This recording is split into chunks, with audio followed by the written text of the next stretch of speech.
आज के इस वीडियो में हम लोग पढ़ेंगे class 11th laws of motion का बहुत ही मजेदार, बहुत ही इंपॉर्टेंट टॉपिक फ्रिक्शन के बारे में। तो फ्रिक्शन आप लोग स्टार्टिंग से ही क्लास 7, क्लास 8, क्लास 9 में आप लोग फ्रिक्शन के बारे में पढ़ने लगते हो, ठीक है। तो फ्रिक्शन क्या होता है?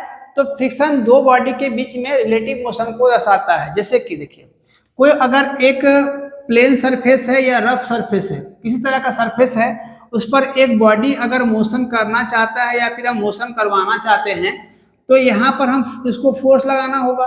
कोई भी बॉडी को अगर हम मोशन करवाना चाहते हैं तो उसमें क्या लगेगा? एक फोर्स लगाना होगा, ठीक है। तो जब हम फोर्स लगाएंगे तो इस बॉडी, ये जो बॉडी है उस पर और ये जो सरफेस है इस पर, दोनों में एक क्या लगेगा? फोर्स लगेगा, जिसको हम लोग फ्रिक्शन फोर्स बोलेंगे, फ्रिक्शन बोलेंगे, ठीक है।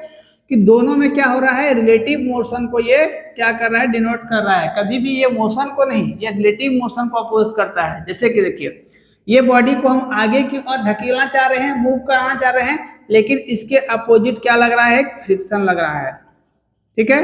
क्या लग रहा है? फ्रिक्शन लग रहा है, जो आगे की ओर इसको मूव करने में रोकता है। लेकिन ये बहुत ही कम समय के लिए होता है, तो उस डिपेंड करता है कि उसका वेट कितना है और इसमें हम कितना फोर्स लगा रहे हैं। अगर इस बॉडी का वेट से कम फोर्स हम लगा रहे हैं तो क्या ये मोशन में आ पाएगा? नहीं आ पाएगा। तो इस बॉडी के वेट से हमको ज्यादा फोर्स लगाना होगा, जिससे इन दोनों के बीच में, ये दोनों आपस में कांटेक्ट में आएगा। कांटेक्ट में आने से क्या होगा? इसके बीच में क्या होगा? एक फ्रिक्शन लगेगा, एक फोर्स लगेगा, जिसको हम लोग घर्षण भी हिंदी में बोलते हैं, ठीक है।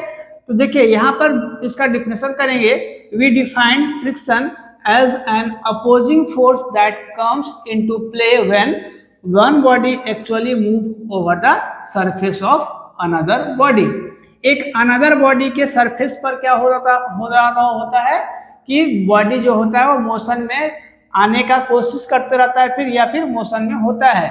तो उन दोनों के बीच में एक कांटेक्ट फोर्स लगता है, जिस फोर्स को हम लोग फ्रिक्शन बोलते हैं, ठीक है। ये क्या होता है? आपस में इस तरह से, देखिए यहाँ पर फिगर दिख रहा होगा, एरिया ऑफ अपरेंट कांटेक्ट और एरिया ऑफ एक्चुअल कांटेक्ट, है ना। एक्चुअल कांटेक्ट ये दोनों इस तरह से होता है, इस तरह से दोनों क्या होता है? इस तरह से ये कांटेक्ट में होता है। तो जिससे इसके बीच में ये बॉडी के मोशन को रोकना चाहता है, अपने आगे की ओर बढ़ने से रोकना चाहता है, जिसमें हम फोर्स लगाते हैं बॉडी में, तब, है ना। तो इस तरह का फ्रिक्शन, इस तरह का फोर्स को हम लोग फ्रिक्शन कहते हैं या बोलते हैं। ये हमेशा रिलेटिव मोशन को अपोज करने का कोशिश करता है, ठीक है। आई होप ये आपको समझ में आया होगा। इसके बाद हम लोग इसका क्लासिफिकेशन करेंगे कि फ्रिक्शन को कितने टाइप्स में क्लासिफाई किया गया है। उसके अंदर भी बहुत सारे टॉपिक्स हैं जो हम लोगों को पढ़ना है। तो मिलते हैं अगले वीडियो में, तब तक के लिए थैंक यू, टेक केयर, जय हिंद।